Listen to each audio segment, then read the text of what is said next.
Hi friends, இன்றைக்கி பெருமாள் கோயில் போகலான்னு சொல்லி பிளான் பண்ணி நானும் ஒய்ஃபு குழந்த 3 பேரும் கிளம்பி போயிட்டுருந்தோம். போகும்போது தான் ரொம்ப நாள் நாங்கள் வந்து திருவடி சூலத்தில் இருக்கிற 108 பெருமாள் சிலை உள்ள கோயிலுக்கு போகலான்னு சொல்லி ரொம்ப நாளாக யோசிச்சுட்டு இருந்தோம்.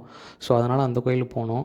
நாங்கள் கிளம்பி போகும்போதே வந்துட்டு ஒரு 7:40 இருக்கும் அங்கே. ஸோ அப்போயே அந்த டைமில் நிறைய பேர் அங்கே விசிட் பண்ணியிருந்தாங்க. ஸோ எல்லா விதமான பெருமாள் சிலையுமே அங்கே வச்சுருந்தாங்க. எல்லா சிலையுமே பார்த்தோம். எல்லாமே நல்லா இருந்துச்சு. சிற்பக்கலைகளுமே சூப்பராக இருந்துச்சு அங்கே.